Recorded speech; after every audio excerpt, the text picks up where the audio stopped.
This is the truth behind the Kriss Kross beefs. And we're going to take you through all of them. Because, trust me, this is basically all Atlanta. All Atlanta hate. All coming from the A. And it started with Kriss Kross. Kriss Kross blew up the world with Jump. You know, and everybody was on the bandwagon since then.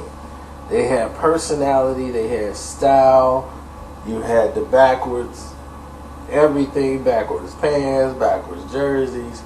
They had people wearing their stuff backwards, trying to be them.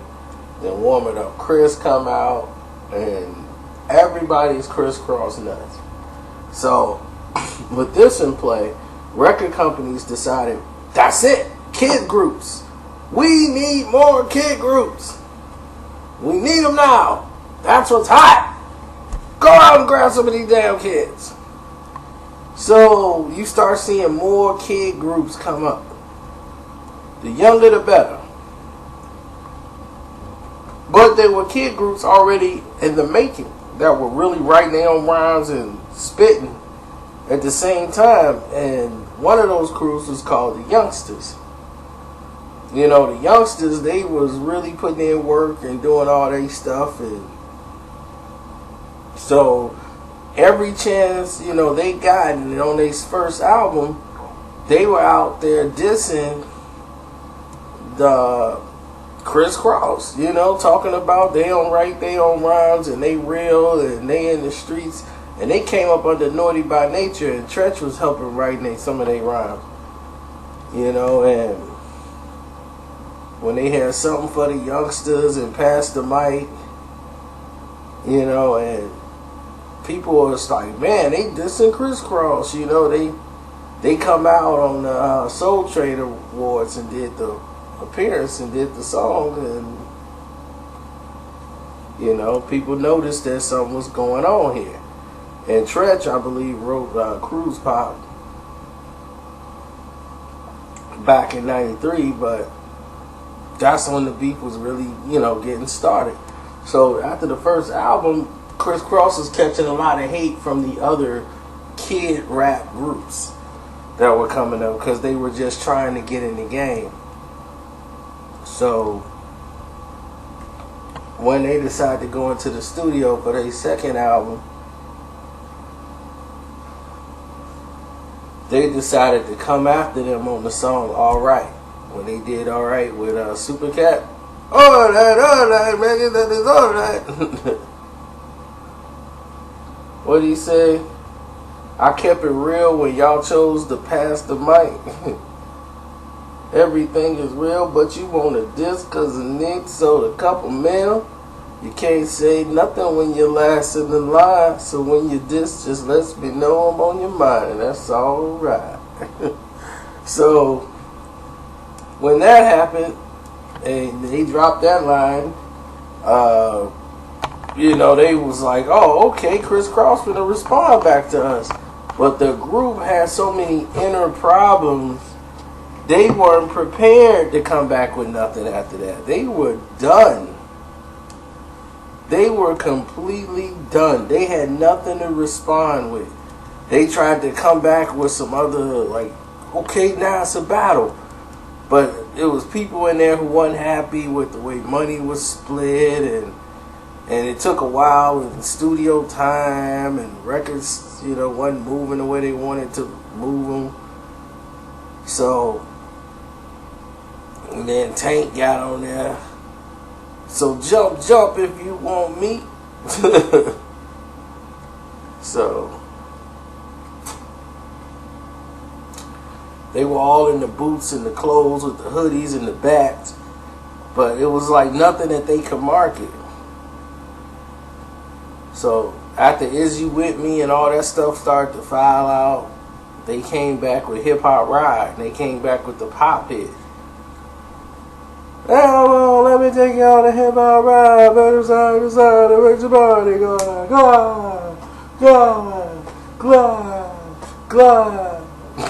So it was all for the dancing hip hoppers, you know, like that was your hit. They had Moni Love on there, It basically had the same type of beat as Alright from Kriss Kross. But they decided to come out with the pop hits and tried not to respond back to Kriss Kross. So that video, I mean, it was like Hip Hop Parade Part 2. You know, Naughty by Nature, you know, just basically wrote them a Hip Hop Parade Part 2. And they swear to God they was writing all their own rhymes, and Tretch had nothing to do with it. But if you listen to it, sounds like Hip Hop Ride, sounds like Hip Hop Parade Part 2.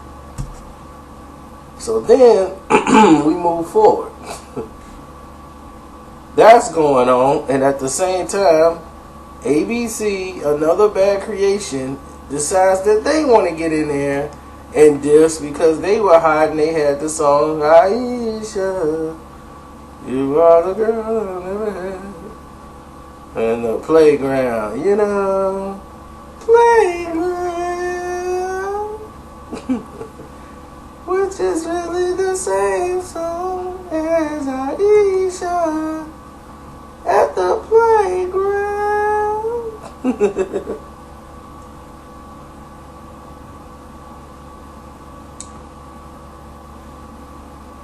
Then they did Jealous Girl over, and it was cute. Really, it was. But they have been around since, like, I don't know. They have been like a group for like since the 80s, but they never went anywhere. Once they got to the point where, like I said, when Kriss Kross blew, then it was time for the kid groups.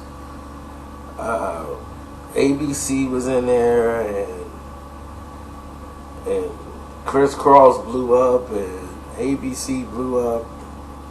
It was time to put them on shows. They was with Michael Jackson, just like Kriss Kross. They made a pop appeal more than their counterparts, the Youngsters, who was more the rugged rap. We from the streets, and this is what we gonna do. So, really, it's what more could I tell you? They was just dissing, and you know, it was really nothing. But they phased out. They went platinum. They sold 1 million records on the first album, and then they phased out. The second album didn't even chart. So Motown just banned the group. And ABC was completely done. Let's go into where the battle was really hot, that Kriss Kross paid attention to. Okay? This was the battle they really had to focus on, because they were never called out like they were called out by the group Illegal.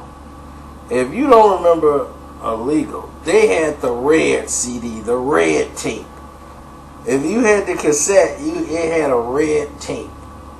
The CD cover was red. The tape was red, all red. And that tape was fire. Straight fire. The Untold Truth. Illegal. That's a monster album. A lot of people slept. We weren't sleeping. And neither was anybody from Kriss Kross. So when 93 hit and they came out with the Untold Truth, all those other people fell in comparison to what they had to do with Illegal. Because that album is lights, camera, action. It's on. Everything on this album. If you want it, really put it, then you put it. Oh, only if you want it. Yes, I really want it. Understand the flow. Stick 'em up, we get busy, had a gun.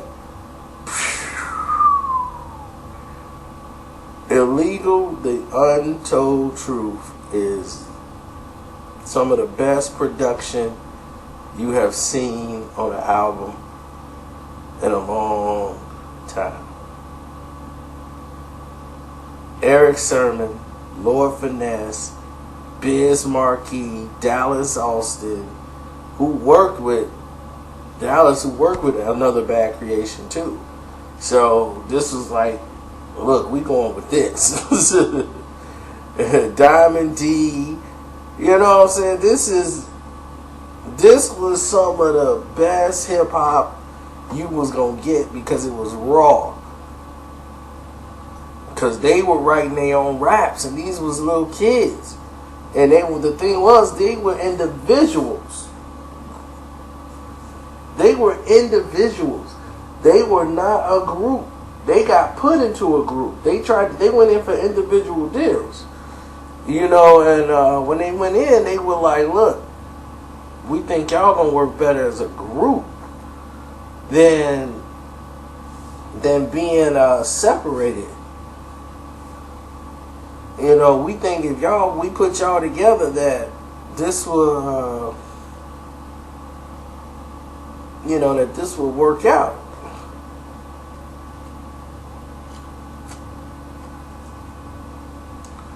And what happened is Tretch, he gravitated more towards Malik, and Malik was with Snoop and the Dog Pound with the LA and everything else. But Jamal was more East Coast with his flow. And he related more to Eric Sermon and all them dudes. So Malik was the one everybody thought, well, Malik's the leader of the group, because he the star. Malik is cold, lyrically and everything else. He's got the West Coast flow, but his flow is not as, it's just his flow pattern is really sick. But Jamal, he could tell stories. Like back in the day, really showed the difference between the two. And you can see how Malik's was more of a rhyme, and Jamal was like, you was picturing the story as he was going along. And it showed like, man, look, Jamal is holding his own here. We came here for Malik. Malik was the star. Jamal was the guy we really didn't pay attention to. Now we're listening to the entire album. Jamal's holding his own on these songs. And Eric Sermon started to say, this Jamal guy, he's raw. And even Biggie Smalls, the Notorious B.I.G., noticed. And this was one of his favorite tapes he had. He had this red tape because of the fact that the tape was red, it caught everybody's attention. Biggie had that red tape. And he played Illegal and was like, man, dude, he was feeling Jamal. Like, this dude is sick. So when they came out with the Junior Mafia album, he wanted Jamal to be part of Junior Mafia. And Jamal, he had him on the song on there because he was like, man, I love his rap style. I love it. He's gritty. And then when Last Chance No Breaks came out, Biggie actually went out and bought his album. So, just trying to tell you, there's a lot of artists out here that you guys probably never heard of that was ripping it. So when they came out, they was, when We Get Busy dropped, that was like the first single, everybody was a target. They targeted the Youngstas. They target Another Bad Creation. They target, the Bush Babies that Jay and Master J had. And they had the Run in the Family. They target every kid group moving. And anybody wanted to spit something their way was gonna get it. That's how they were approaching it. Like, we throwing the venom out there. Anybody returns something back, we gonna destroy them off the top. And We Get Busy was that warning shot. And they were going after everybody. Cause I'm a straight up nigga. Ain't nothing about me, Kriss Kross. You little rejects. I got the intellect to get respect. I'm catching wreck. Don't even try to stand, cause you ain't no threat to me. Can't even write your own rhyme selling Jermaine's life stories. I mean, and these were little kids, man. Like 12, 13, putting it in. And once they kept doing that, Kriss Kross made I'm Real. And they did that for everybody who was dissing, but mostly illegal. When they came out with that second album, Jermaine he caught offense to that. And when you see the I'm Real video, they got the illegal searching. And the stuff that you stop need to pop, cause I'm real. And that's really the real deal. How you feel? Woo, that's a monster. And they came out with Take 'Em Out. Y'all better find another route, cause I'm about to take 'em out. Take 'em out. Take 'em out. Like, how you gonna diss by saying we ain't real, G, with them dudes that you rolling with is straight R&B? And that's true, because they were hanging around TLC and a lot of these people that doing R&B records, like Dallas Austin and all them. So it's like, y'all saying Kriss Kross ain't real, but the people you hanging with is straight R&B.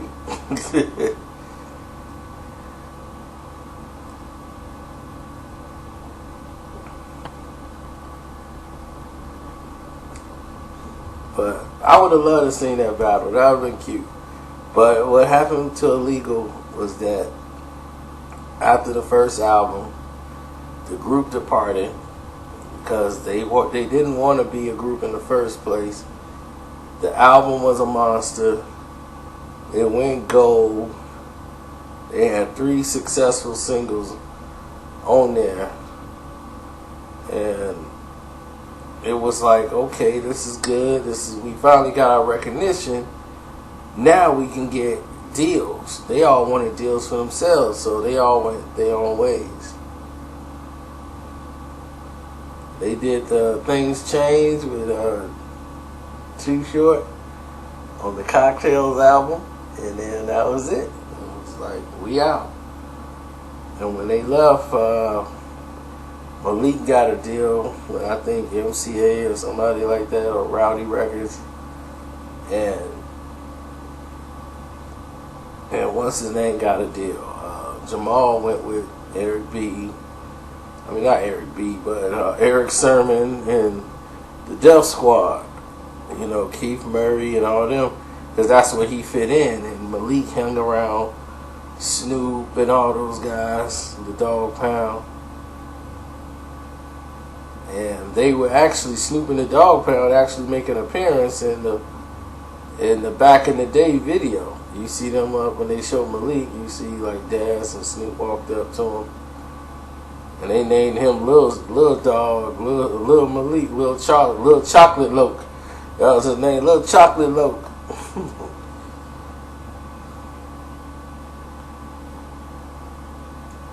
And he's actually on the he's on the Doggy Style album, on the Pump Pump song.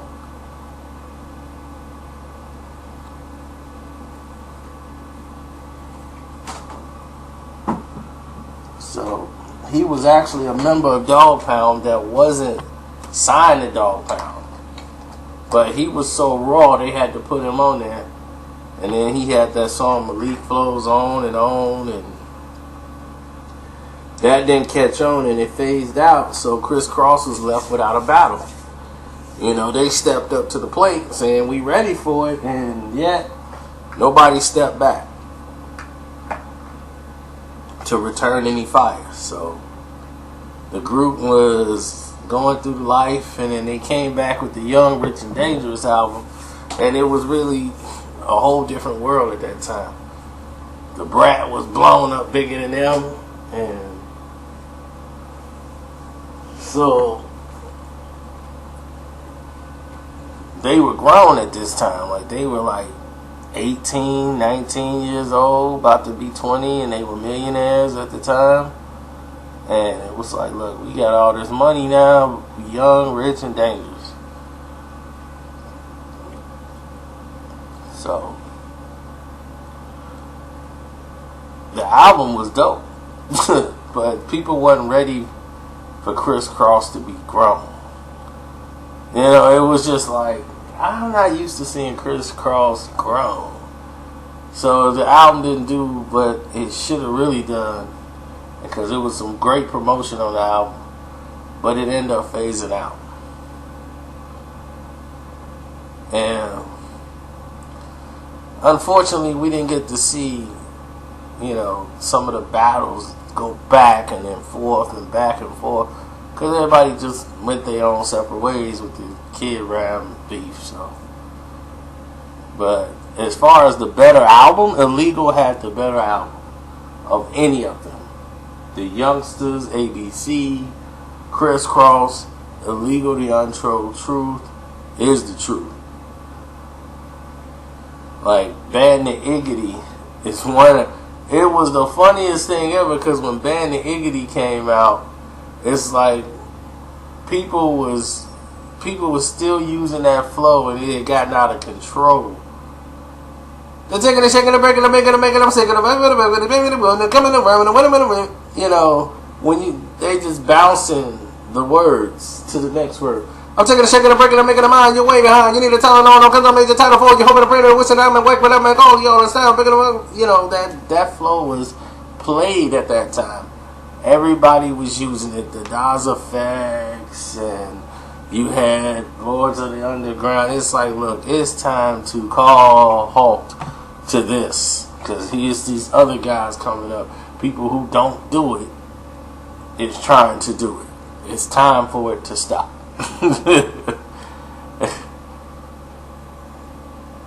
So when Band the Iggity came out, it was like mostly for hip hop heads, and they felt it. Like, Band the Iggity was like one of their favorite.